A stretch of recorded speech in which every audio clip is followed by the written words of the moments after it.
terkait apa yang didapatkan ilmu dari kegiatan pelatihan itu akan diimbaskan ke teman-teman semua. Jadi pada dasarnya intinya adalah berbagi, bukan menggurui. Jadi itu yang sebenarnya saya tekankan, karena kalau masalah ilmu mungkin jauh lebih banyak atau lebih hebat dari teman-temanku seniorku semua. Mereka itu lebih duluan makan garam, mereka lebih duluan memahami terkait ilmu-ilmu pembelajaran yang kita lakukan di sekolah. Dan pada dasarnya di sini sebenarnya apa yang kami dapatkan, karena saya termasuk juga guru penggerak di kegiatan itu, sebenarnya bukan hal baru lagi sebenarnya, cuma mungkin perlu diupdate, perlu kita ulangi kembali supaya itu bisa kita lakukan secara terus-menerus. Kan biasa seperti pelatihan paling semangat kita lakukan 1 bulan, 2 bulan, setelah itu tidak ada update-nya, bisa skip going. Ya, tapi ini mungkin tujuannya sekali hanya mengupdate ilmu tak kembali. Ya, baik. Sekira itu pengantar dari moderator. Mungkin masih sempat tuan memberikan sedikit pengantar. Iya, untuk sebelum Ibu Ati Mulyatkan Pak Badi memberikan materi, saya persilakan dulu Ibu kepala sekolah memberikan sedikit pengantar. Waktu dan tempat diserahkan.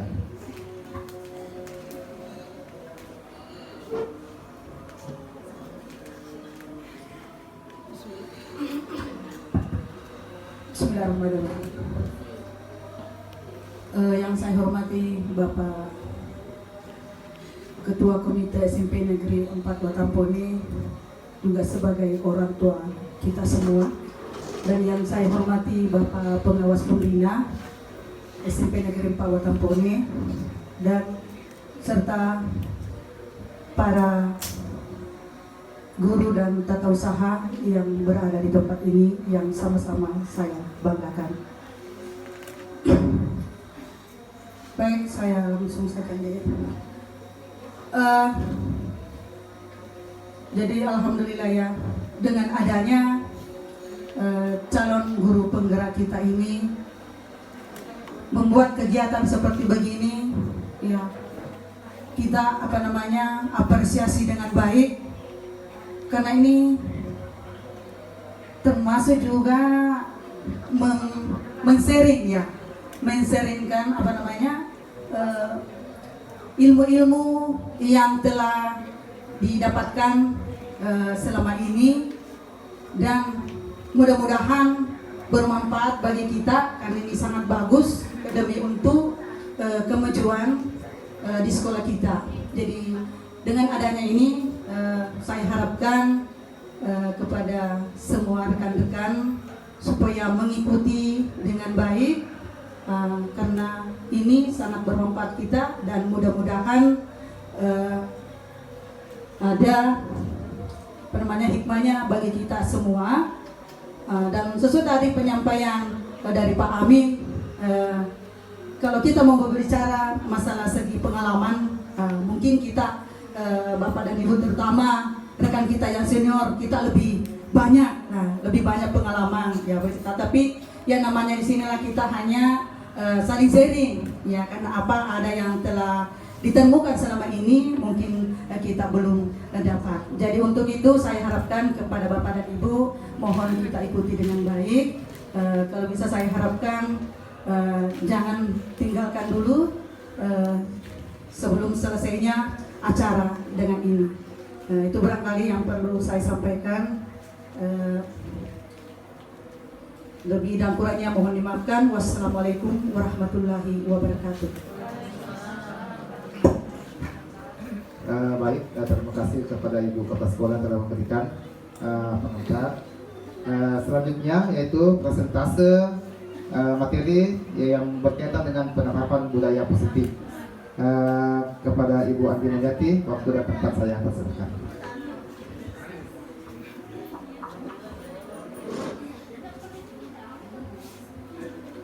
Bismillahirrahmanirrahim.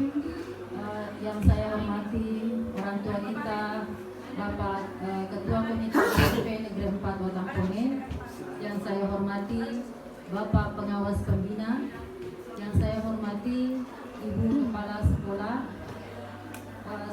dan rekan-rekan guru yang saya banggakan. Assalamualaikum warahmatullahi wabarakatuh. Salam sejahtera untuk kita semua, salam dan bahagia.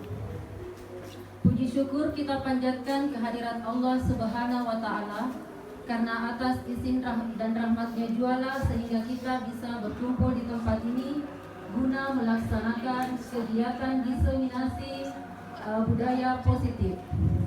Tak lupa pula kita kirimkan salam dan salawat kepada junjungan kita Nabiullah Muhammad sallallahu alaihi wasallam yang telah membawa kita dari alam yang gelap gulita ke alam yang terang benderang.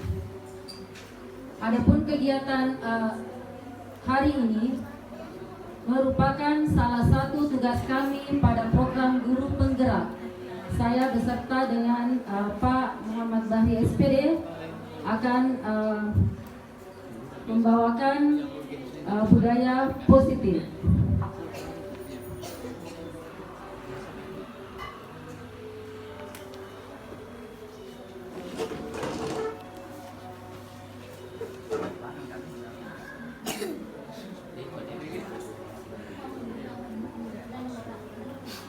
Budaya positif oleh Andi Mulyati AM SPD akan berkolaborasi dengan Bapak Muhammad Bahri SPD, calon guru penggerak Angkatan 4 Kabupaten Boni.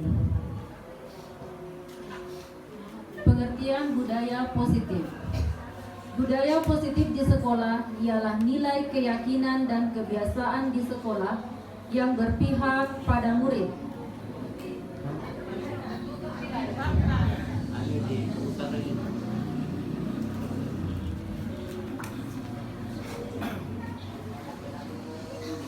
Tujuannya adalah agar murid dapat berkembang menjadi pribadi yang kritis, penuh hormat, dan bertanggung jawab. Budaya positif ini sangatlah penting untuk mengembangkan anak-anak yang memiliki karakter yang kuat sesuai dengan profil pelajar Pancasila. Nah, Bapak Ibu sekalian, budaya positif ini bukan seperti tadi yang sudah dikatakan oleh Ibu Kepala Sekolah dan moderator, bahwa budaya positif ini bukan merupakan hal yang baru bagi kita. Seperti kegiatan budaya positif yang sudah kita terapkan di sekolah itu adalah kegiatan 5S, salam, senyum, sapa, sopan, dan santun. Kemudian budaya bersih di lingkungan sekolah kita. Kemudian ada juga yang sudah terprogram setiap satu tahunnya itu adalah kegiatan yang baru-baru ini kita lakukan adalah lomba kebersihan antar kelas.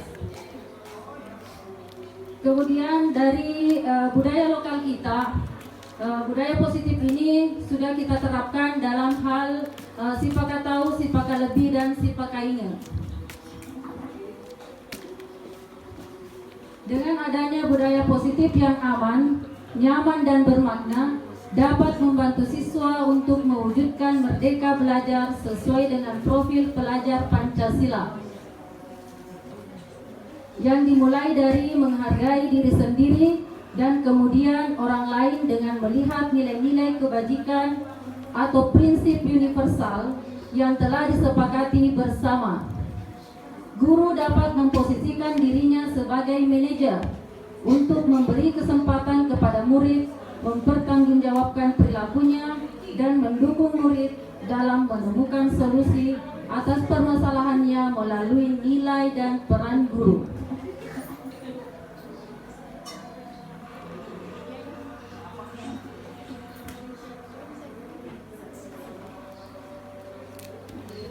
Budaya positif atau ekosistem positif, menurut Ki Hajar Dewantara, kita ambil contoh perbandingannya dengan hidup tumbuh-tumbuhan seorang petani. Dalam hakikatnya, sama kewajibannya dengan seorang pendidik. Jadi petani di sini diibaratkan sebagai seorang pendidik. Kemudian yang menanam padi, misalnya hanya dapat menuntun tumbuhnya padi. Tidak mungkin seorang petani menanam padi kemudian mengharapkan yang tumbuh itu adalah jagung. Jadi kita sebagai seorang pendidik hanya mampu menuntun tumbuh kembangnya anak didik kita sesuai dengan kodratnya, sesuai dengan kodrat alam dan sesuai dengan kodrat zamannya. Ia dapat memperbaiki kondisi tanah, memelihara tanaman padi, memberi pupuk dan air, membasmi ulat-ulat atau jamur-jamur yang mengganggu hidup tanaman padi dan lain sebagainya. Jadi seperti itu tadi, kita sebagai seorang pendidik hanya mampu menuntun siswa. Kita tidak bisa memaksakan kehendak kita kepada siswa.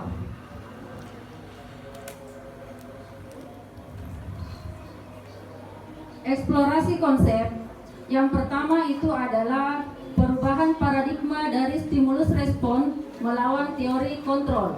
Kemudian yang kedua, disiplin, dan 3, motivasi perilaku manusia. Yang ketiga adalah kebutuhan dasar manusia. Yang keempat adalah posisi kontrol. Yang kelima, keyakinan kelas, hukuman dan penghargaan. Yang keenam adalah segitiga restitusi. Nah, untuk eksplorasi konsep ini, saya berkolaborasi dengan Pak Bahri. Pak Bahri nanti akan membawakan materi yang keyakinan kelas, hukuman dan penghargaan, serta segitiga restitusi.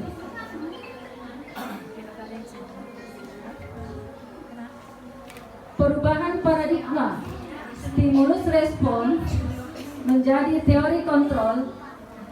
Untuk membangun budaya yang positif, sekolah perlu menyediakan lingkungan yang positif, aman dan nyaman, agar murid mampu berpikir, bertindak dan mencipta dengan merdeka, mandiri dan bertanggung jawab.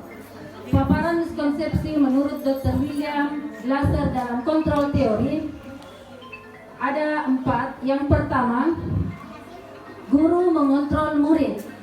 Yang kedua, semua penguatan positif, efektif dan bermanfaat. Yang ketiga, kritik dan membuat orang merasa bersalah dapat menguatkan karakter. Yang keempat, orang dewasa memiliki hak untuk memaksa. Perubahan paradigma, teori kontrol atau ilusi kontrol. Ilusi guru mengontrol murid. Pada dasarnya, kita tidak dapat memaksa murid untuk berbuat sesuatu jika murid tersebut memilih untuk tidak melakukannya. Jadi dalam hal ini kita tidak bisa memaksakan kehendak kepada murid kita. Yang kedua, ilusi bahwa kritik dan membuat orang merasa bersalah dapat menguatkan karakter. Menggunakan kritik dan rasa bersalah untuk mengontrol murid menuju pada identitas yang gagal.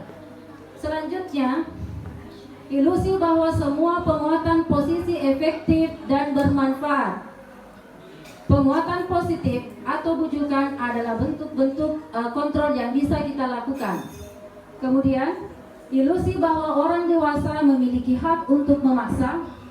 Ada saatnya orang dewasa menyadari bahwa perilaku memaksa tidak akan efektif untuk jangka waktu panjang dan sebuah hubungan permusuhan akan terbentuk. Sama halnya kalau kita misalkan sebagai seorang guru kita memaksakan kehendak kepada murid kita yang ada, hanya murid kita akan merasa benci dengan kita. Meskipun mungkin dalam mengajar saya masih berpikir sebelum adanya modul ini, sebelum saya mempelajari modul ini, saya masih mengajar dengan cara kolonial. Saya berpikiran bahwa apa yang saya tahu murid harus tahu, padahal sebenarnya kita tidak bisa memaksakan kehendak kita kepada murid-murid kita. Bagaimana seseorang stimulus berubah dari paradigma stimulus respon kepada pendekatan teori kontrol dengan cara mengubah kerangka acuan kita, yaitu mengubah cara bagaimana kita melihat dunia. Kemudian bagaimana berpikir tentang manusia, bagaimana kita mengubah paradigma diri, skema pemahaman, serta penjelasan aspek-aspek tertentu tentang realitas. Perubahan paradigma stimulus respon melawan teori kontrol. Muncul pertanyaan, bisakah kita mengontrol seseorang? Berdasarkan stimulus respon yang seringkali kita lakukan, kita mencoba mengubah orang agar berpandangan sama dengan kita. Kita tidak bisa memaksakan seseorang untuk melihat sesuatu menurut cara pandang kita. Misalkan Ibu Jumriyati misalnya melihat sesuatu itu berdasarkan sudut pandangnya. Saya juga melihat sesuatu itu berdasarkan sudut pandang saya, maka saya tidak bisa memaksakan Ibu Jumriyati untuk melihat sesuatu itu berdasarkan sudut pandang saya. Yang ada, kita hanya bisa berusaha untuk memahami pandangan orang lain tentang dunia atau tentang dirinya. Kemudian, perilaku buruk dilihat sebagai suatu kesalahan. Selama ini kalau kita melihat suatu perilaku buruk, maka kita menjustis itu adalah suatu kesalahan. Padahal belum tentu. Misalnya, siswa kita misalkan memukul temannya tanpa mengetahui apa sebabnya, kita langsung menjudge siswa kita melakukan kesalahan. Padahal bisa jadi dia melakukan kesalahan, bisa saja dia melakukan tindakan tersebut karena semua perilaku itu memiliki tujuannya. Bisa saja dia memukul tadi karena bermaksud untuk membela dirinya. Berikut, orang lain bisa mengontrol saya. Yang terjadi hanya Anda yang bisa mengontrol diri Anda, bukan orang lain. Saya bisa mengontrol orang lain.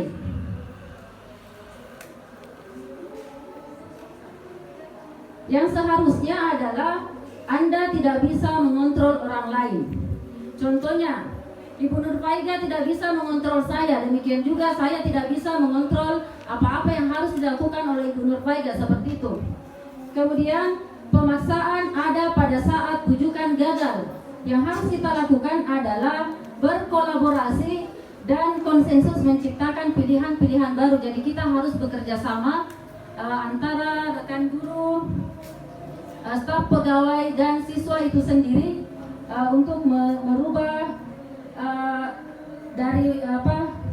kita tidak bisa memaksakan kehendak kita.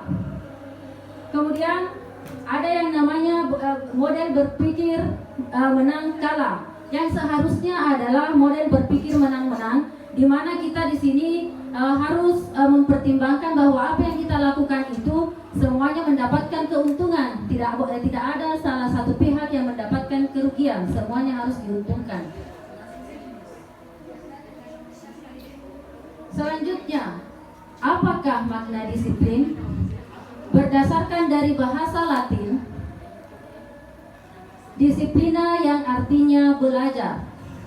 Makna asal dari kata ini berkonotasi dengan disiplin diri dari murid-murid menurut Socrates dan Plato. Disiplin diri membuat orang menggali potensinya menuju sebuah tujuan apa yang dia hargai. Namun dalam budaya kita, makna kata disiplin telah berubah menjadi sesuatu yang dilakukan seseorang pada orang lain untuk mendapatkan kepatuhan. Jadi semata-mata disiplin itu hanya dilakukan untuk membuat kita patuh. Kecenderungan umum adalah menghubungkan kata disiplin dengan ketidaknyamanan, bukan dengan apa yang kita hargai atau mencapai suatu tujuan yang mulia.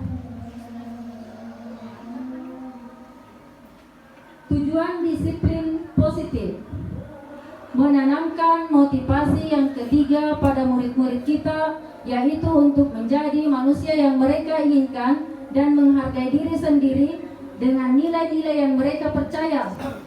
Ketika murid-murid kita memiliki motivasi tersebut, mereka telah memiliki motivasi intrinsik yang berdampak pada jangka panjang, motivasi yang tidak akan terpengaruh pada adanya hukuman atau hadiah. Mereka akan tetap berperilaku baik dan berdasarkan nilai-nilai kebajikan. Bagaimana upaya kita untuk menjadikan disiplin positif sebagai sebuah budaya? Nah, ini menjadi tanggung jawab kita bersama Bapak Ibu. Kita tidak bisa melaksanakan ini secara sendiri-sendiri. Kita harus berkolaborasi bersama-sama dengan semua stakeholder pendidikan, terutama di sekolah kita, mulai dari kepala sekolah, guru, tenaga kependidikan, dan siswa itu sendiri. Sebagai seorang pendidik, tujuan kita adalah menciptakan anak-anak yang memiliki disiplin diri, sehingga mereka bisa berperilaku dengan mengacu pada nilai-nilai kebajikan universal dan memiliki motivasi intrinsik, bukan motivasi ekstrinsik. Maksudnya ini adalah motivasi dari dalam dirinya sendiri, keinginan yang timbul dari dirinya sendiri, bukan pengaruh dari luar.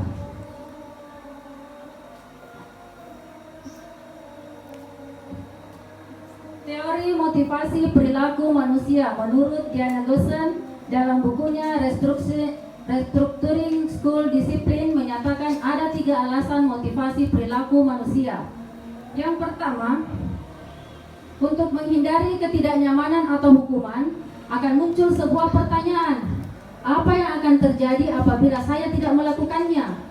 Kemudian yang kedua, untuk mendapatkan imbalan dari orang lain atau institusi, akan muncul pertanyaan, apa yang akan saya dapatkan apabila saya melakukannya? Jadi dia mengharapkan ketika dia melakukan sesuatu, apa sih yang bisa dia dapatkan ketika dia melakukan itu? Yang ketiga, untuk menghargai diri sendiri, menjadi insan sesuai dengan harapan kita. Saya akan menjadi orang yang seperti apa bila saya melakukannya? Nah, yang ketiga inilah yang merupakan motivasi internal yang sebenarnya merupakan tujuan dari disiplin positif. Berkaitan dengan itu, terdapat 5 kebutuhan dasar manusia. Yang pertama itu adalah kebutuhan untuk bertahan hidup atau dikenal dengan nama survival. Contohnya itu adalah kesehatan. Kemudian love and belonging, kebutuhan untuk diterima. Berikutnya adalah kebutuhan akan pilihan atau freedom. Kemudian kebutuhan untuk merasa senang atau fun. Yang terakhir adalah kebutuhan pengakuan atas kemampuan atau power. Peran guru dalam memahami konsep pemenuhan dasar. Seluruh tindakan manusia memiliki tujuan tertentu. Semua yang kita lakukan adalah usaha terbaik kita untuk mendapatkan apa yang kita inginkan. Ketika seorang murid melakukan suatu perbuatan yang bertentangan dengan nilai-nilai kebajikan atau melanggar peraturan, hal itu sebenarnya dikarenakan mereka gagal dalam memenuhi kebutuhan dasar mereka. Nah, Bapak Ibu, kita bisa lihat di sini.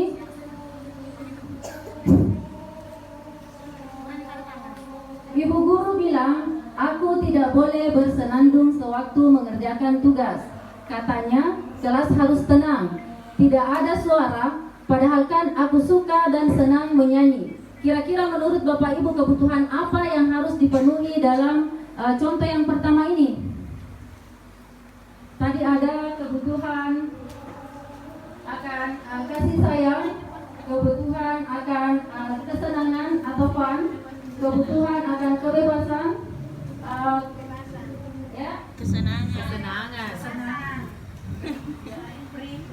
kesenangan ya Bapak Ibu, kesenangan. Nah, yang kedua, ibu guru tidak menyapaku hari ini, padahal aku pakai jepit rambut baru. Kebutuhan apa yang harus dipenuhi? Ya, kebutuhan akan ya pujian itu masuk dalam cinta dan kasih sayang. Aku bosan, masa belajarnya cuma gitu-gitu aja, dengerin ibu guru aja. Kebutuhan akan apa?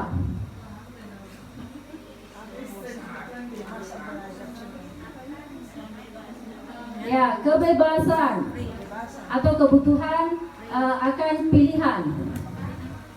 Yang terakhir, aku sebel, gambarku tidak rapi, malah ibu guru nunjukin ke teman-temanku di depan kelas. Perhatian.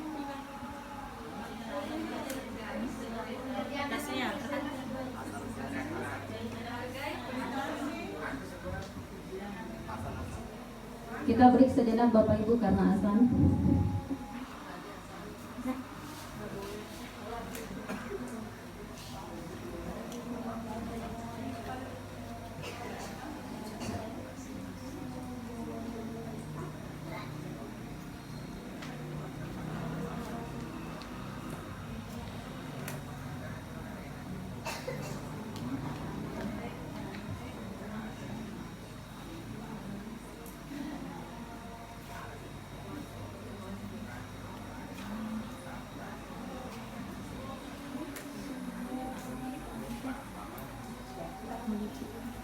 Mana tadi adanya itu?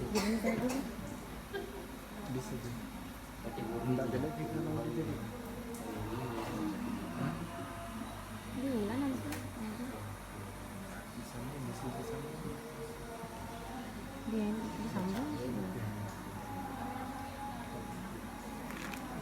bisa dipilih di sini. Kategorinya.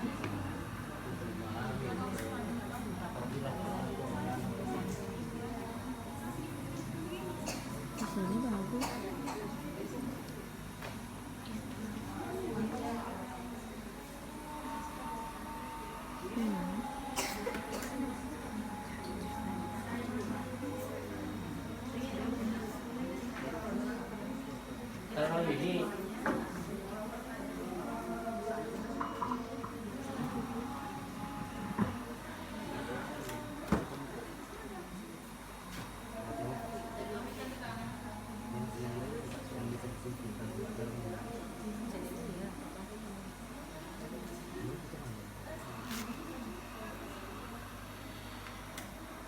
kalau ini yang dimulik penerapan dalam bagian penerapan dalam pembelajaran.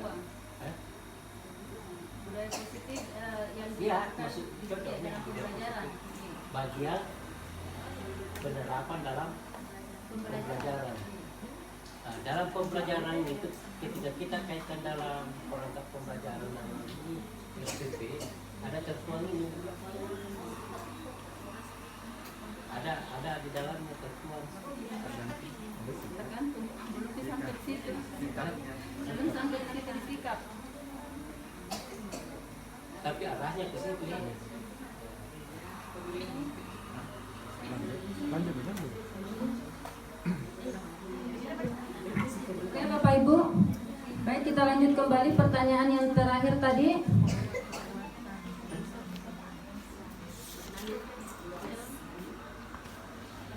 Aku sebalut gambarku tidak rapi, malah ibu guru nunjukin ke teman-temanku di depan kelas. Kira-kira pemenuhan kebutuhan apa berdasarkan contoh ini?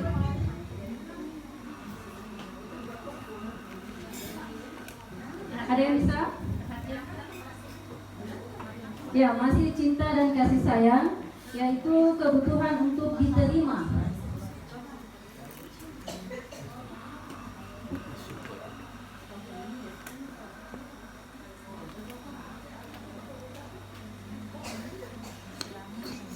Kemudian lanjut 5 posisi kontrol sebagai upaya penanaman disiplin positif. Di sini ada 5, yaitu guru sebagai penghukum, yang kedua guru pembuat merasa bersalah, kemudian guru bertindak sebagai teman, berikutnya guru bertindak sebagai pemantau, dan terakhir adalah guru bertindak sebagai manajer. Sebagai penghukum, guru berbuat, kadang guru menghardik, menunjuk-nunjuk, menyakiti, dan menyindir. Kemudian guru berkata, kalau kamu tidak melakukannya, awas ya, rasakan. Kemudian bagaimana hasilnya? Ketika guru bertindak sebagai penghukum, maka siswa akan memberontak, menyalahkan orang lain, dan bahkan siswa berbohong. Kaitannya dengan dunia berkualitas, murid meletakkan guru di luar dunia berkualitas. Murid tidak akan menganggap kita sebagai seorang pendidik. Kemudian murid berkata, biarkan saja, nanti juga marah-marah lagi. Dampaknya pada murid adalah murid kemudian akan mengulangi kesalahannya.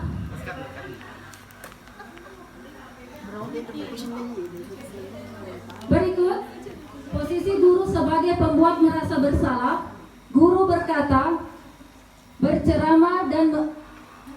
guru berbuat, berceramah dan mengatakan seharusnya seperti ini, ibu kecewa. Guru berkata, kamu sudah tahu, ibu lelah sekali mengatakannya, ibu stres. Kemudian hasil yang bisa diperoleh adalah siswa akan menyembunyikan, menyangkal, dan berbohong. Kaitannya dengan dunia berkualitas, murid meletakkan guru di dalam dunia berkualitas. Kemudian murid akan berkata, maafkan saya.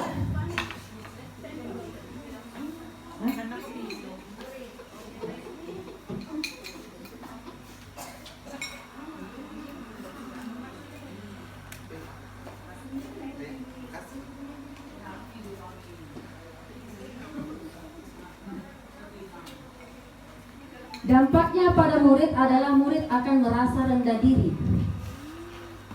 Kemudian posisi guru sebagai teman, guru membuat alasan-alasan untuk muridnya. Guru akan berbuat sesuatu untuk melindungi muridnya. Kemudian guru berkata, ayolah lakukan demi ibu. Masa kamu tidak mau? Ingat tidak ibu pernah bantu. Kemudian hasilnya membuat siswa itu merasa ketergantungan. Kemudian kaitannya dengan dunia berkualitas, murid meletakkan guru sebagai orang yang sangat penting di dunia berkualitas. Murid berkata, saya pikir bapak atau ibu teman saya, ternyata begitu. Dampaknya pada murid akan menjadi lemah, tidak mandiri, dan akan selalu tergantung kepada gurunya. Posisi yang berikutnya adalah posisi guru sebagai pemantau. Guru berbuat, menghitung, dan mengukur. Kemudian guru berkata, apa peraturannya? Hasilnya terhadap siswa yaitu menyesuaikan diri bila sedang diawasi. Kalau tidak diawasi ya kembali melakukan hal-hal yang mereka mau.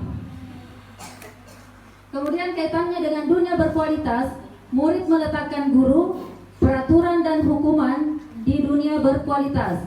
Murid berkata, berapa banyak bintang yang saya harus peroleh, berapa halaman yang harus saya tulis.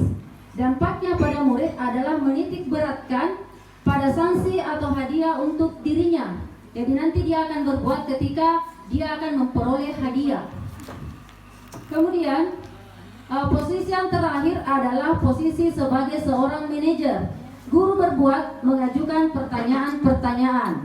Kemudian guru berkata, apa yang kita yakini, apa yang bisa kau kerjakan untuk memperbaiki masalah ini. Hasilnya kepada murid itu adalah akan menguatkan pribadi murid kita. Kaitannya dengan dunia berkualitas, murid meletakkan diri sebagai individu yang positif dalam dunia berkualitas. Kemudian murid akan berkata, bagaimana caranya saya bisa memperbaiki keadaan? Dampaknya pada murid adalah mengevaluasi diri, bagaimana cara memperbaiki dirinya. Konsep 5 posisi kontrol sebagai upaya penanaman disiplin positif. Bisa jadi dalam praktek penerapan disiplin sehari-hari, kita akan kembali ke posisi teman atau sebagai pemantau. Karena murid yang kita temani belum siap untuk diajak berdiskusi atau diundang dalam melakukan restitusi. Namun perlu disadari tujuan akhir dari posisi kontrol ini adalah kita ingin mencapai menjadi guru dalam posisi seorang manajer. Tapi untuk mencapai posisi itu kita tidak serta-merta semudah membalikkan telapak tangan. Kita membutuhkan proses. Di mana posisi inilah murid dapat menjadi pribadi yang mandiri, merdeka dan bertanggung jawab atas segala perilaku dan sikapnya yang pada akhirnya dapat menciptakan lingkungan yang positif, nyaman dan aman. Nah, sebelum diambil alih oleh Pak Bahri, dari kegiatan tersebut, untuk nada suara apa yang tersampaikan dan sebuah pesan, murid itu meskipun misalnya kita ceramai sampai mulut berbusa-busa, itu pesannya akan diterima sampai di telinga mereka hanya berkisar 10%. Kemudian melalui nada suara, murid akan mencerna sampai 35%. Dan yang terakhir itu adalah nilai nonverbal atau bahasa tubuh. Murid akan lebih mencerna melalui bahasa tubuh kita sebanyak 55%. Oke, baik. Untuk keyakinan kelas dan restitusi akan dibawakan oleh Bapak Muhammad Bahri SPD.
Semangat pagi.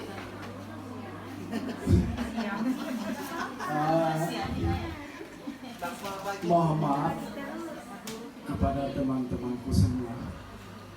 Saya berdiri di sini bukan artinya menggurui, hanya untuk sharing karena lebih banyak pengalaman para ibu dan bapak dibanding dengan saya.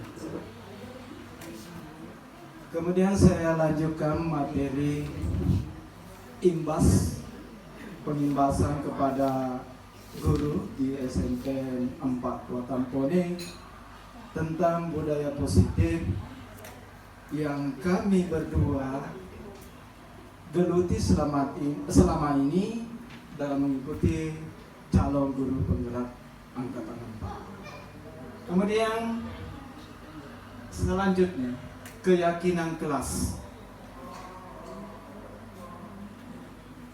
hukuman, penghargaan. Mengapa bukan peraturan saja? Mengapa harus keyakinan kelas? Kalau peraturan dibuat untuk pelanggaran, iya, ada pelanggaran, ada peraturan.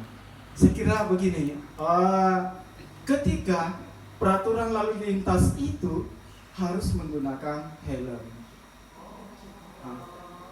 Tetapi bila mana ada orang yang tidak mematuhi peraturan itu, tidak memakai helm, sanksinya kan tilang. Itu peraturan. Tetapi kalau tidak ada lalu lintas, mereka melanggar kan?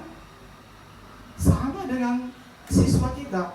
Kalau hanya dalam bentuk peraturan kita berikan kepada mereka, bisa saja besok melanggar karena tidak ada Bapak ini, tidak ada Pak Amin, tidak ada Pak Pak Sapra. Jadi sorry kalau salah sebut namanya ya, Pak Munir. Itu dalam bentuk peraturan. Tetapi bila mana kalau dia sudah masuk dalam keyakinan kelas, keyakinan mereka, maka mereka itu tidak akan melakukan pelanggaran karena dia artinya sudah menyatu dalam keyakinan mereka. Sama Bapak Ibu, kalau misalnya keyakinan itu sudah menyatu dalam diri kita, betapa pentingnya menerapkan 3M. Tanpa ada orang lain yang menegur, kita sudah menerapkan 3M karena keyakinan kita adalah menjaga kesehatan kita. Bukan karena lamba, bukan karena perintah, bukan karena paksaan. Itu keyakinan mereka.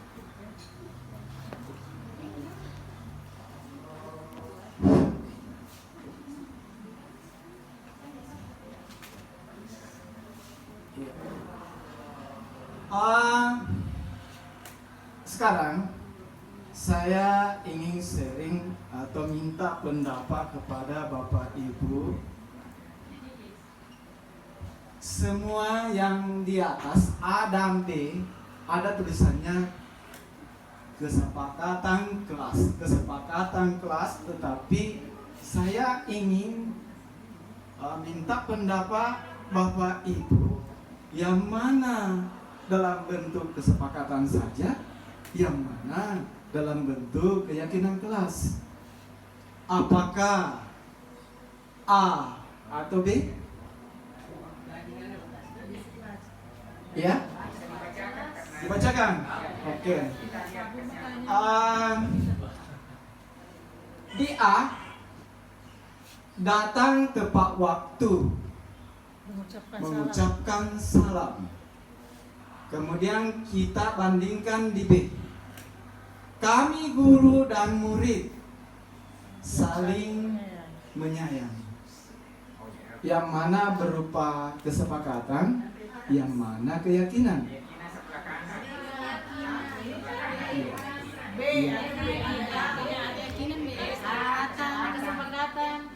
Iya.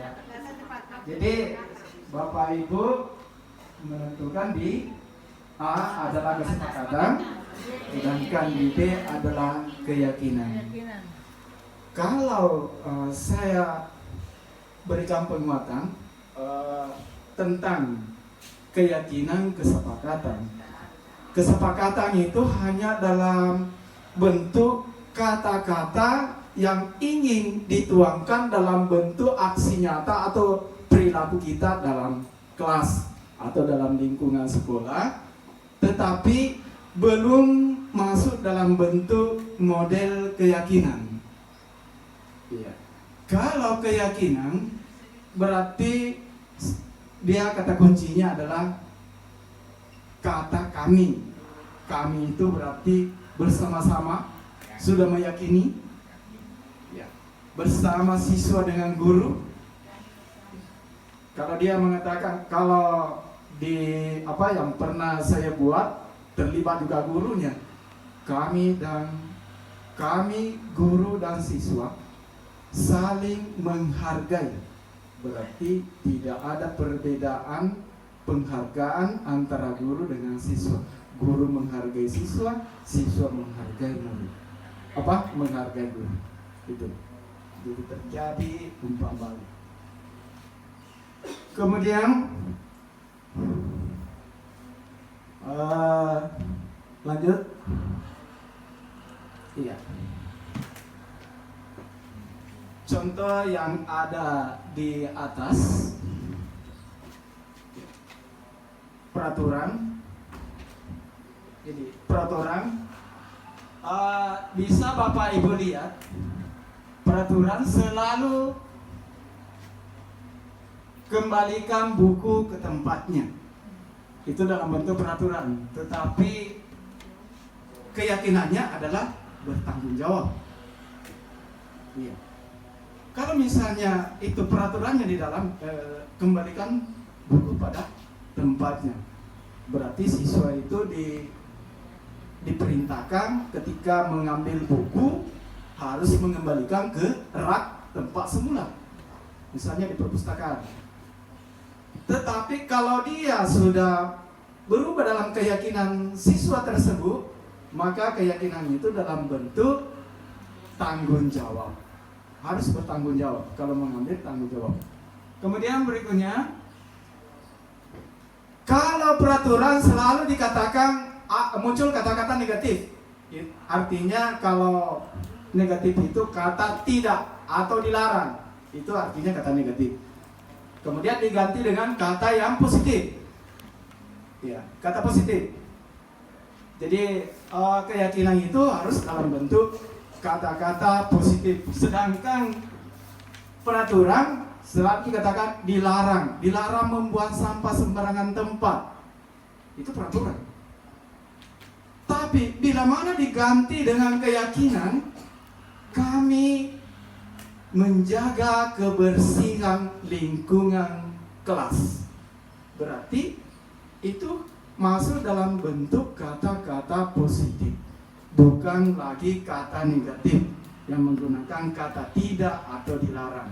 Jadi itu perbedaannya antar, sekira Bapak Ibu pernah dulu belajar bahasa Inggris di SMP seperti itu, ada interrogatif, negatif. Kemudian dilarang melakukan kekerasan. Iya. Jadi diganti dengan, bisa diganti dengan kalimat begini: kami saling menghormati, kami menghormati orang lain. Berarti itu kata positif, bukan lagi kata dalam bentuk negatif. Jadi sekira itu Bapak Ibu lihat, nanti saya ganti lagi. Ya. Keyakinan kelas, apa yang terdapat dalam nilai-nilai yang dipahami oleh siswa atau yang menjadi keyakinan mereka dalam prinsip-prinsip yang universal. Artinya keyakinan itu tidak nyata, tapi berupa abstrak. Karena melekat di hati mereka masing-masing. Beda dengan peraturan-peraturan terpampang ya. Terpampang. Kalau kita lihat di pinggir jalan, ada peraturan dilarang membuang sampah di sini. Itu. Sedangkan kalau keyakinan melekat pada diri kita masing-masing, bahwa kami harus menjaga kebersihan. Itu yang pertama. Kemudian pembentukan keyakinan kelas. Ya. Pembentukan keyakinan kelas pada awalnya sebelum tahun ajaran seharusnya kita lakukan. Setiap wali kelas itu melakukan kolaborasi antara siswa dengan guru. Kemudian mereka masing-masing memberikan pendapatnya, apa yang harus dilakukan dan apa yang tidak boleh dilakukan. Itu mereka tuangkan, tetapi bukan dalam bentuk kata-kata yang negatif. Ya. Jadi di awal tahun atau awal semester seharusnya setiap wali kelas itu membuat kesepakatan. Kemudian dari kesepakatan itu sudah dituangkan dalam bentuk kalimat ringkas, kemudian tepat, kemudian dapat bermakna bagi mereka. Misalnya sebelumnya itu dalam pembuatan kesepakatan ada pendapat yang dicurahkan. Kami atau saling menghormati, menjaga kebersihan, kemudian datang tepat waktu. Ya, kata-katanya siswa seperti itu. Nanti dirumuskan wali kelas bersama dengan siswanya, anak walinya, perwaliannya, merumuskan dalam bentuk kalimat-kalimat yang ringkas. Misalnya, kami menjaga kebersihan kelas. Ya. Kami datang tepat waktu. Kalau perlu gurunya juga diikutkan. Kami bersama guru saling menghargai. Ya, itu. Jadi dari itulah kesepakatan itulah yang dibuat dari perwaliannya dengan anak walinya, maka menjadilah keyakinan kelas. Dari keyakinan kelas itulah yang nantinya dikatakan budaya kelas, budaya sekolah. Lahirlah secara umum dalam lingkungan sekolah kita ini menjadilah budaya sekolah SMPN 4 Watampone. Kalau misalnya dibiasakan, karena pembiasaan itu dibiasakan itulah yang menjadi budaya. Kalau dalam bahasa Indonesia dikatakan budaya itu adalah kebiasaan seseorang yang turun-temurun atau adat istiadat seseorang, kemudian menjadilah budaya. Jadi kalau budaya mereka itu merasa ada sesuatu kehilangan pada dirinya kalau tidak melakukan, itu sudah artinya menjadilah keyakinan. Ya. Seperti begini, kalau dibiasakan setiap paginya siswa yang datang itu diharuskan memungut sampah, ya 1 atau 2 pas di pintu gerbang, mulai dari depan kelas, di depan sekolah. Setiap siswa bawa sampah, masuk di tong sampah. Kalau itu dilakukan terus-menerus, menjadi nanti budaya sekolah kita. Sama juga dengan kalau Jumat bersih. Kalau di sekolah saya asal itu Jumat bersih, setelah itu karena baru pindah ke sini, setelah itu pembiasaannya adalah zikir bersama. Jadi setelah Jumat bersih dilanjutkan dengan zikir bersama. Kemudian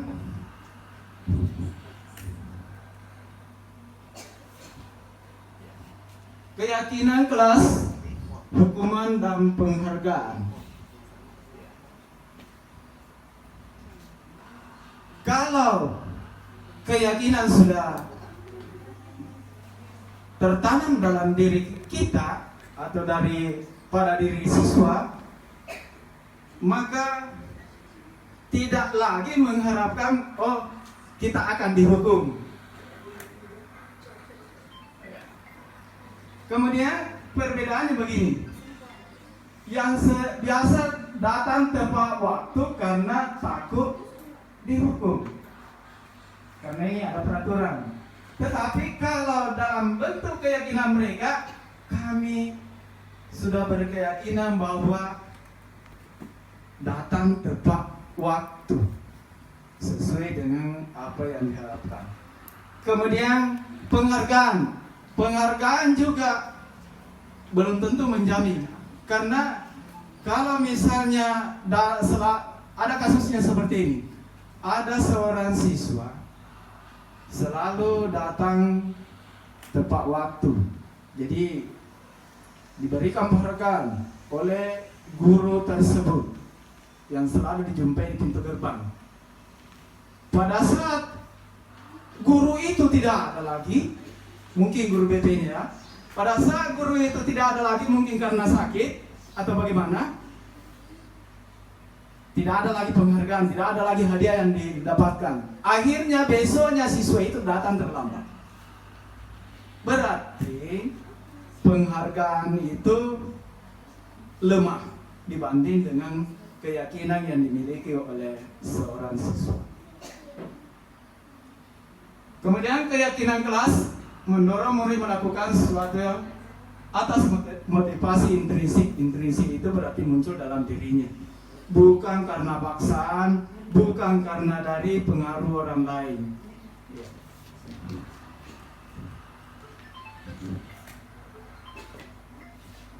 Iya, dihukum oleh penghargaan itu. Kalau dihukum oleh penghargaan itu berpengaruh jangka panjang. Kemudian penghargaan menghukum. Kemudian penghargaan mengurangi ketepatan. Penghargaan tidak efektif. Penghargaan merusak hubungan. Jadi itu tadi saya sudah berikan contoh bahwa kalau kita memberikan penghargaan kepada siswa, misalnya dalam hal belajar, misalnya guru matematika ini, kalau dia ada guru matematika A, kemudian setiap menjawab siswa yang menjawab soal itu benar, diberikan hadiah. Pada suatu saat gurunya sakit, diganti oleh guru matematika yang lain. Ya. Tetapi guru matematika yang kedua, yang B ini tidak memberikan penghargaan atau hadiah, maka ia malas lagi, tidak aktif lagi mengerjakan tugasnya. Jadi itu masalah penghargaan. Itu efeknya kalau kita memberikan penghargaan kepada siswa, bukan dalam bentuk keyakinan. Kemudian perbedaan hukuman dan konsekuensi. Iya. Perbedaan hukuman dengan konsekuensi. Jadi Bapak Ibu bisa melihat di atas. Hanya saya ingin memberikan contoh yang biasa kita lakukan. Saya ingin tanya kepada Ibu, saya kemukakan kelima seperti ini. Siswa disuruh lari keliling lapangan voli. Ketika ia terlambat datang pada saat pembelajaran olahraga, apakah hukuman atau konsekuensi menurut Bapak Ibu? Apakah hukuman atau konsekuensi? Ya, menurut Bapak Ibu? Ya, apakah hukuman? Misalnya begini, guru olahraganya, ada siswa yang terlambat datang kemudian disuruh lari lapangan polling sebanyak 7 kali. Apakah hukuman atau konsekuensi? Ya? Hukuman. Hukuman? Konsekuensi? Iya. Iya, bukan hukuman. Konsekuensi. Mengapa? Karena berkaitan dengan mata pelajarannya yaitu olahraga. Iya. Itu perbedaannya. Kemudian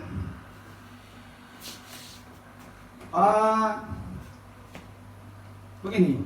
Contoh kedua lagi, kasus kedua.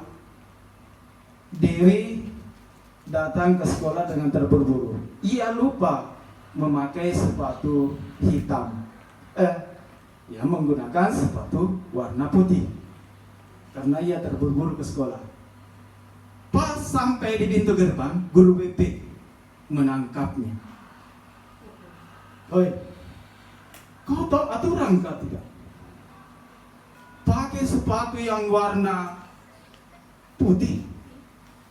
Ya Pak, betul. Saya yang salah. Saya lupa pakai sepatu yang warna hitam karena saya terburu-buru. Terus guru BP-nya tetap ngotot memberikan hukuman. Silakan buka sepatunya, tanggalkan di situ. Kamu harus jalan tidak pakai sepatu. Masuk di kelas, siswa tersebut seharian tidak pernah pakai sepatu. Tidak keluar dari kelas. Ini apakah hukuman atau konsekuensi? Hukuman ya? Iya, kita sepakat hukuman. Iya. Kemudian kasus ketiga Bu Eni mengajar di kelas bahasa Inggris. Tapi ada siswa, jadi jangan tersinggung guru bahasa Inggris ya. Ada siswa yang tidur-tiduran di belakang. Kemudian ibu bahasa Inggrisnya memanggil untuk mengerjakan tugas di depan di papan tulis. Kemudian anak tersebut datang, tetapi tidak tahu apa dia mau berbuat. Kemudian dari kasus itu, maka si anak tersebut disuruh menulis kata-kata bahasa Inggris, bahasa verba, kalimat kata-kata verbanya dalam bahasa Inggris sebanyak 100 kali, 100 kata. Apakah hukuman atau konsekuensi? Iya, konsekuensi. Karena berkaitan dengan pembelajarannya di dalam. Kalau disuruh push up berarti hukuman. Sekira itu Bapak Ibu sudah tahu yang mana konsekuensi, yang mana hukuman. Sekira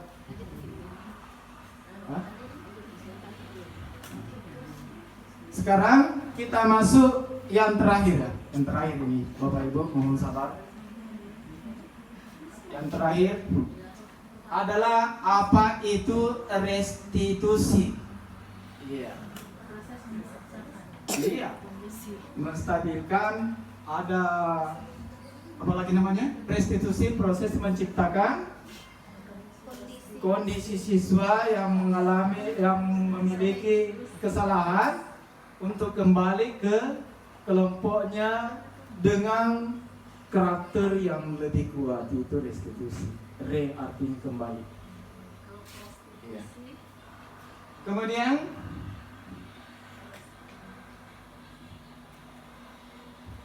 ciri restitusi. Ada 9 ciri restitusi. Bukan menebus kesalahan, namun untuk belajar dari kesalahan. Berarti kalau ada salahnya siswa, bukan untuk menebus, tetapi siswa itu seolah-olah dia belajar dari kesalahan yang pernah mereka lakukan. Itu restitusi. Memperbaiki hubungan, itu memperbaiki hubungan antara kelompok mereka, komunitas mereka dengan guru mereka. Kemudian tawaran bukan paksaan, jadi ditawarkan pada siswa. Jadi bagaimana, apakah hari ini anakku mau menyelesaikan masalahnya, diberikan tawaran. Jadi kalau ada permasalahannya, masa mereka sendiri yang menentukan bahwa saya siap dengan cara seperti ini. Itu artinya tawaran. Kemudian restitusi menuntun untuk melihat ke dalam diri. Restitusi mencari kebutuhan dasar yang mendasari tindakan. Restitusi diri adalah cara yang baik untuk memperbaiki diri. Restitusi fokus pada solusi. Iya. Jadi ada siswa, ada kasusnya seperti ini.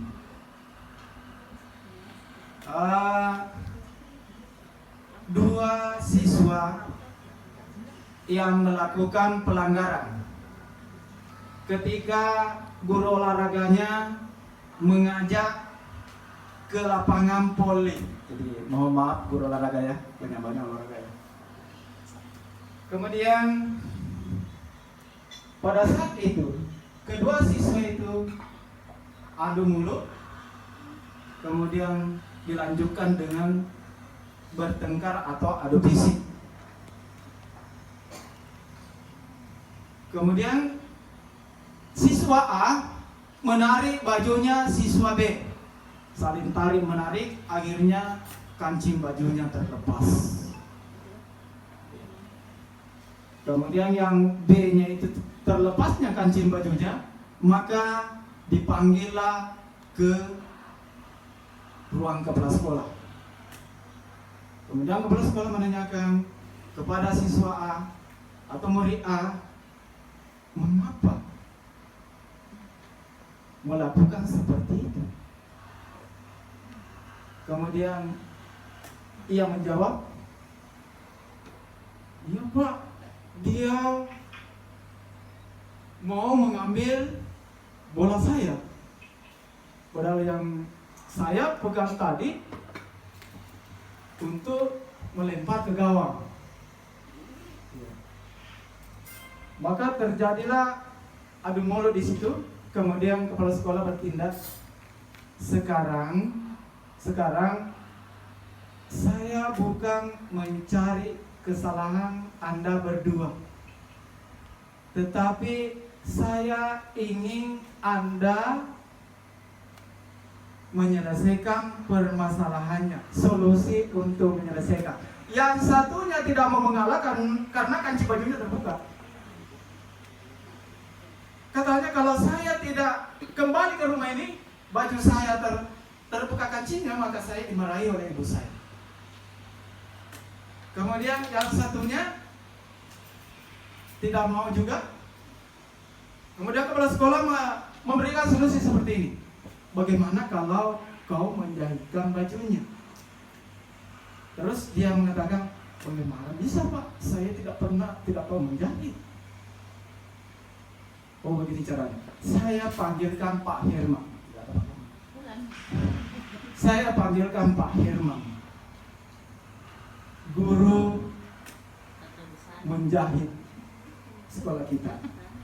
Maka dia sudah bersiap untuk ikut belajar menjahit seharian. Akhirnya siswa tersebut yang tadi terbuka kancing bajunya sudah bisa dijahitkan kembali, dan mereka saling berpelukan. Itu namanya win-win solution. Iya.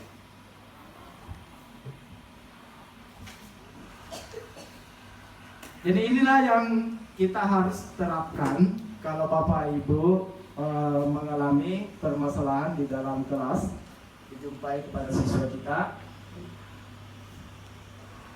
Pertama harus menstabilkan identitas. Contohnya begini, tahukah anak-anakku saya panggil ke sini? Atau kalau menyebutkan namanya, misalnya Ani, tahukah Ani, ibu memanggilmu? Pasti ia mengatakan, iya Bu, tahu. Apakah Ani melakukan itu menurut Ani benar atau salah? Pasti iya salah Bu. Oh iya, kalau begitu tidak apa-apa nak. Setiap orang itu mengalami kesalahan. Tidak ada orang yang sempurna. Yang penting kita bisa memperbaiki diri. Itu pasti katakan itu namanya menstabilkan identitas. Kemudian validasi tindakan. Dari kesalahannya itu, mengapa ia melakukan, kita tanyakan. Oh, kalau ibu tahu anakku ini mengapa melakukan seperti itu? Pasti dia ceritakan, oh saya begini, kalau misalnya terlambat, oh saya Pak, tadi malam saya begini disuruh sama ibu bantu bekerja sampai tengah malam, akhirnya aku bangun terlambat. Itu alasannya, kita bisa terima. Jangan seperti itu tadi, yang ada di pintu gerbang langsung suruh buka sebetulnya jalan. Tanya dulu, pakai ini, validasi dulu tindakannya. Ada apa dengannya? Mengapa dia pakai sepatu seperti itu? Padahal dia tahu kan terjadi pelanggaran. Kemudian setelah itu kita menanyakan keyakinan kelas yang sudah dibuat sesuai dengan kesepakatan mereka. Ani, menurut Ani, apa yang Ani tahu tentang keyakinan kelas yang sudah dibuat, disepakati? Iya pasti jawabannya tahu Pak, tahu Bu. Kemudian kau ingin menjadi apa? Mereka menjelaskan. Pasti dia menjelaskan, insya Allah Pak, kedepannya saya tidak akan melakukan lagi. Pasti berjanji seperti itu. Karena ada keyakinan mereka yang sudah dipahami, sudah dibuat di dalam kelas itu. Ya.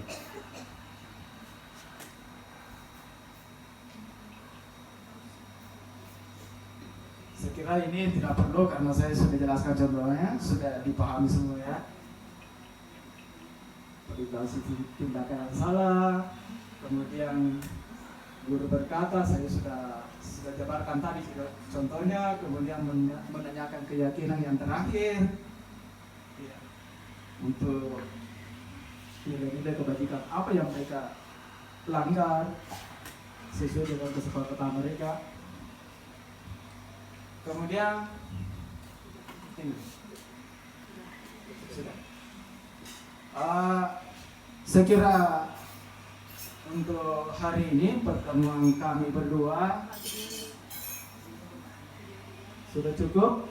Kemudian Bapak Ibu bisa melihat tayangan apa yang kita lakukan selama bulan Januari ini, di awal bulan Januari ini di SMPN 4 Watampun.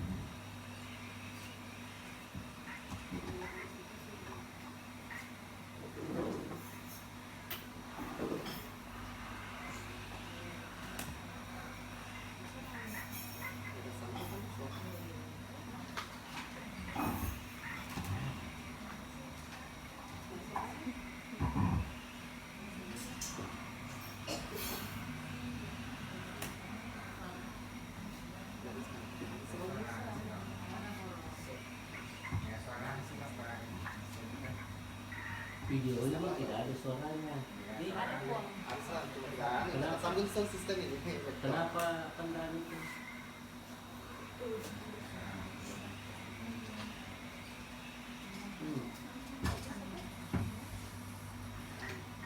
Kalau seperti begitu lagi tidak ada suaranya nih. Itu belum seberapa jam ini. Ada kok, ini yang laptop tidak sambung sound system kok. Tapi laptop ada suaranya bisa puang. Eh? Kalau laptop bisa ada suaranya.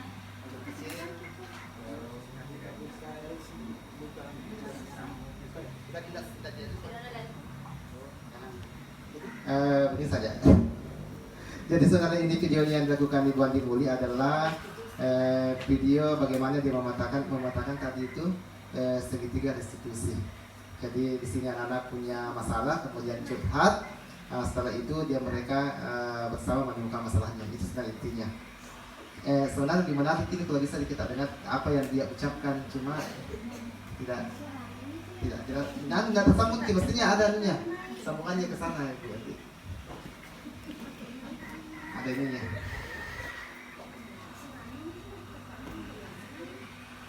Itu nggak bisa, nggak jelas sebenarnya. Oh ini.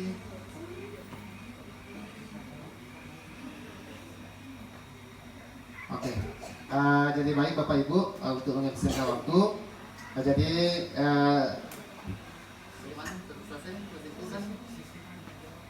oh iya, itu. Sebelum kita akhiri acara, sebaiknya kita akan lakukan dulu sesi tanya jawab terkait apa tadi paparan materi yang sudah dijelaskan oleh kedua pemateri. Untuk itu saya persilakan, mungkin ada pertanyaan, tanggapan, kita bisa saling berbagi atau sharing di sini. Ibu Hamma? Ada? Ya, terkait dengan Iya, budaya positif terkait ini kegiatan kita sehari-hari sebenarnya. Terkait budaya positif, yang saya paling tertarik itu adalah posisi kontrol guru. Kita harus tahu sebenarnya diri kita selama ini berada di posisi mana. Apakah kita sebagai manajer, bisa dibuka kembali tadi posisi kontrol guru. Apakah kita sebagai penghukum, apakah kita sebagai teman dan pemontrol atau bagaimana? tindakan positifnya. Ya. Yang ingin kita cermati bersama. Ya, kalau saya di situ, karena semua yang terjadi di dalam kelas itu ada sama kita, ujung tombaknya ada sama guru. Ya, semua yang kita lakukan itu kan mestinya harus berpihak kepada siswa. Jadi yang disampaikan tadi itu Pak Bakri dengan Ibu Andi Muli itu semata-mata tujuannya adalah semua berpihak kepada siswa, tidak ada yang lain. Nah, kalau saya itu yang paling penting saya lihat di sini adalah bagaimana kita sebagai guru memposisikan diri kita yang mana yang tepat kita putuskan untuk ketika menemui anak-anak. Tidak salah dengar tadi bahwa di dalam menumbuhkan motivasi di sini ada yang kita kenal tadi dengan kata motivasi intrinsik, kalau tidak salah ada motivasi intrinsik, berarti motivasi yang berasal dari dalam diri anak itu sendiri. Jadi bagaimana ini motivasi bukan berasal dari ekstrinsiknya, bukan berasal dari motivasi luar. Nah, yang menjadi pertanyaan bagi saya di sini, bagaimana bisa muncul motivasi dari dalam diri siswa sendiri kalau tanpa ada motivasi dari guru dulu sebagai contohnya, dorongan dari guru. Nah, kita tahu anak-anak sekarang tingkat kesadarannya itu sangat-sangat dipertanyakan. Nah, tentunya kalau bukan dulu dari motivasi luar, bagaimana kita bisa menumbuhkan motivasi dari dalam diri siswa itu sendiri? Ya, siapa tahu mungkin bisa saya diberikan sedikit masukan supaya anak-anak tanpa diberikan ini dia bisa sendiri menumbuhkan motivasinya. Terima kasih banyak. Artinya punya kesadaran sendiri. Ya, Ya, kesadaran oke. sendiri. Silakan Pak Bakri bisa dipaparkan terkait pertanyaan. Langsung saya ya, kasih tanggapi. Terima kasih tanggapan dari Pak Munir. Tanggapannya cukup bagus. Itu bagaimana menanamkan motivasi diri siswa, murid. Sebenarnya untuk menanamkan seperti itu, kita harus mengingat kembali filosofi Ki Hajar Dewantara. Ya. Guru itu harus sebagai penuntang, guru itu sebagai motivator, guru itu adalah contoh yang terbaik. Bahkan keren-kerennya itu yang disampaikan oleh Pak Profesor Ide Said MPD mengatakan bahwa guru itu adalah artis. Itulah yang membuat inspirasi bagi siswa kita. Akhirnya timbul keyakinan dalam dirinya untuk mengikuti apa yang dilakukan oleh guru, apa yang dicontohkan oleh guru. Kalau gurunya sering datang pagi-pagi, otomatis siswanya juga membiasakan diri datang pagi-pagi. Kalau gurunya tidak pernah datang terlambat mengajar dalam kelas, otomatis gurunya juga siswanya juga tidak datang terlambat. Kemudian intinya begini, untuk memberikan daya tarik kepada siswa ketika dalam proses pembelajaran, rajin-rajinlah seorang guru itu memberikan refleksi. Artinya kekurangan, jangan takut memberikan kesempatan kepada siswa bahwa apa kekurangan saya hari ini untuk perbaikan kita ke depannya. Jangan artinya kita sebagai tadi terletak pada budaya penguasa. Artinya kita merasakan sebagai seorang dewasa yang mampu menguasai anak-anak. Tidak seperti itu. Itu tadi sudah dijelaskan oleh Andi. Jadi intinya adalah kita sebagai guru adalah suri teladan bagi murid kita.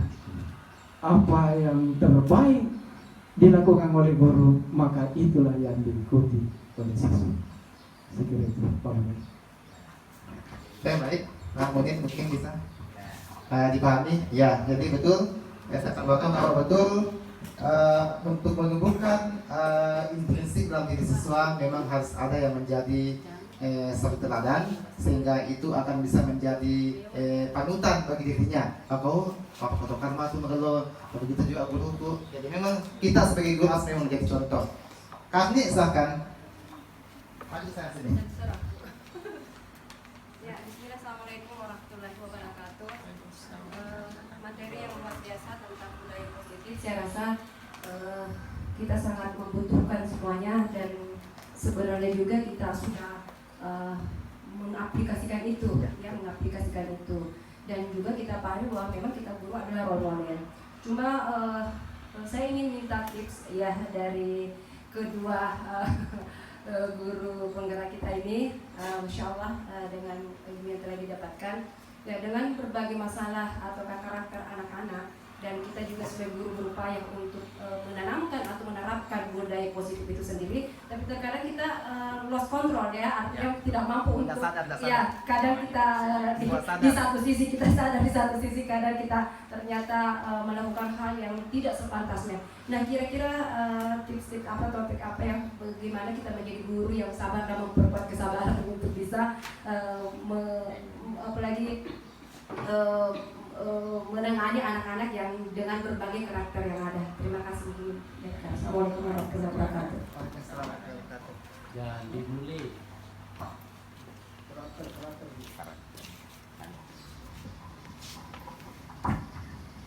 Ya, terima kasih atas pertanyaan dari Bu Arni. Bagaimana cara tips-tips supaya menangani, bagaimana tipsnya supaya kita bisa menghadapi anak yang berbagai karakter, dan terkadang itu kita berada di yang tersandar dengan saya hingga biasa kadang-kadang lost kick dalam berbicara, lost control. Iya. ya berbicara tentang tips tentang siswa yang terkadang membuat kita lost control. Saya sendiri masih berada dalam tahap yang pada tahap pembelajaran untuk itu, karena terkadang saya sendiri tidak bisa mengontrol diri. Terkadang saya masih pada saat mengajar, terkadang jujur ya, terus terang, pada saat saya mengajar terkadang saya masih berada dalam posisi yang kolonial. Iya, maksudnya masih sering marah-marah, tapi dengan dengan adanya ini kami saya belajar tentang budaya positif ini, sedikit demi sedikit saya bisa merubah diri saya. Tipsnya. Ya.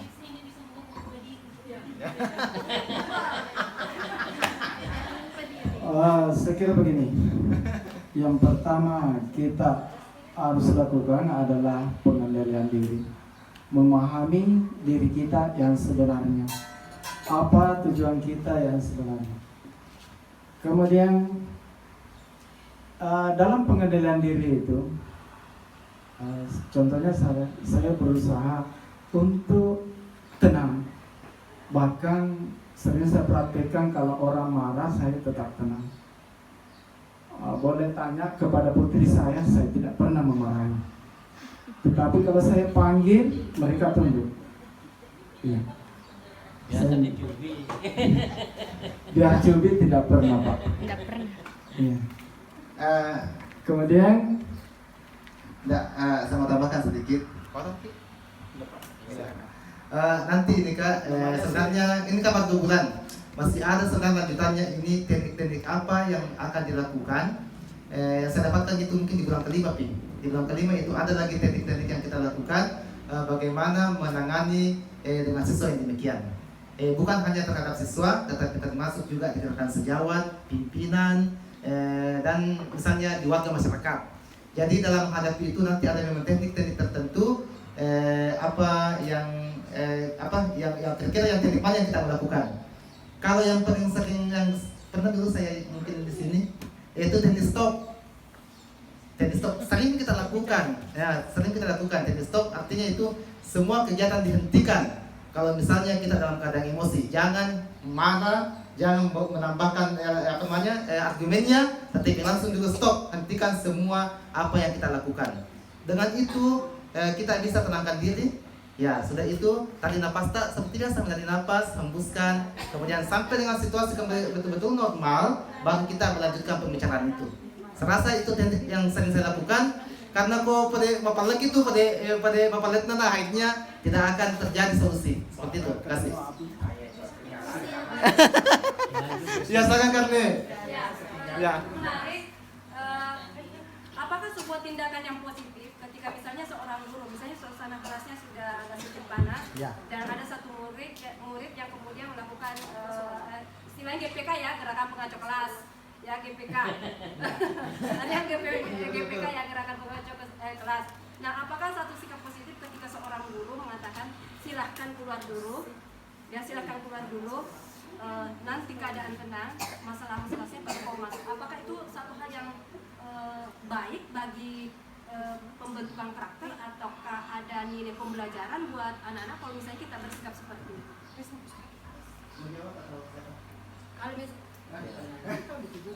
Ke saya, ya begini. Kalau yang kami dapatkan, mendapati siswa yang seperti itu sampai menjadi pengasuh di kelas jangan dikeluarkan, dipanggil. Dipanggil sebaiknya itu kita memanggil berdua. Di situ nanti kita akan menggunakan metode coaching. Nah, di dalam metode coaching itu, di situ nanti kita berikan dia bercerita, jangan kita yang bercerita, mereka yang bercerita. Sebenarnya kamu kenapa sih? Apa masalahmu? Ya, misalnya, tapi bukan untuk pertanyaan kita kasih, maksudnya tapi yang kita mau gali itu sebenarnya. Tetapi dia mengeluarkan sendiri unek-uneknya tanpa kita mengajukan pertanyaan. Jadi tapi sudah terkonsep di kepala bahwa ini yang saya inginkan, diarahkan saja. Kemudian terus cerita. Akhirnya nanti setelah mereka cerita semua, pasti kita temukan titiknya, kira-kira penyelesaian seperti apa. Itu. Begitu sebenarnya kalau dapat siswa, jangan sekedar dipanggil coaching ki. Ada dulu saya sempat kasih materinya. Ya kan itu kita kan guru sebenarnya harus 3 teknik harus tahu, bisa membedakan yang mana coaching, yang mana sebagai konselor. KBR itu beda coaching, beda konselor. Jadi harus memang bisa membedakan itu. Kalau coaching, anak-anak yang mengungkapkan perasaannya. Kalau konselor, kita yang dikte. Jadi kita harus posisikan diri kita di mana. Begitu. Jadi selama ini saya sudah terapkan dan alhamdulillah saya bisa atasi permasalahan seperti itu. Ya, ini sebenarnya gunanya kita berbagi. Ya. Masih panjang, masih ada nanti untuk praktek coaching, praktek apa dan sebagainya insyaallah. Oke, masih ada? Aman? Oke. Baik. Teman-teman, alhamdulillah banyak sekali ilmu dan pengalaman yang kita dapatkan pada hari ini. Ini Mikepang yang menjadi pemikiran besarnya teman-teman semua.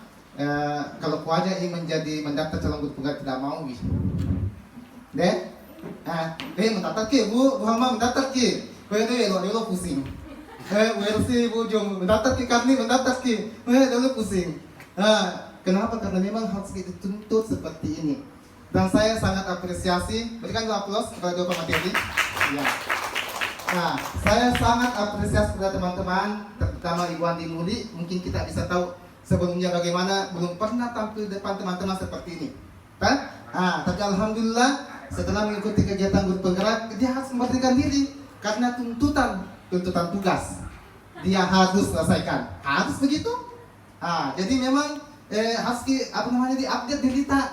Guru itu harus selalu update dirinya. Kalau tidak diupdate diri kita, maka tergilas dengan saman.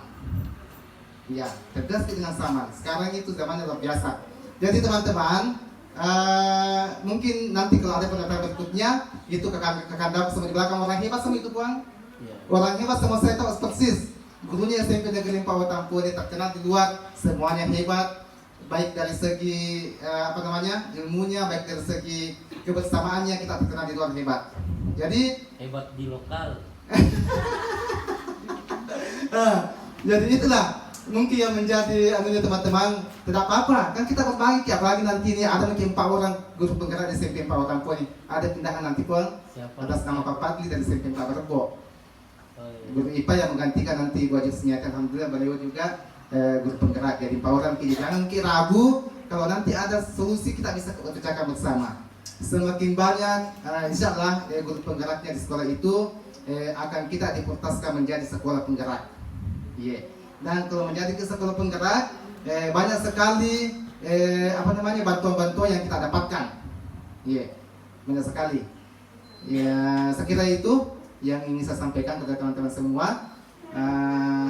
Terima kasih Puan telah bersama kami sampai dengan selesainya kegiatan. Dengan ucapan wabillahi taufiq wal hidayah. Wassalamualaikum warahmatullahi wabarakatuh.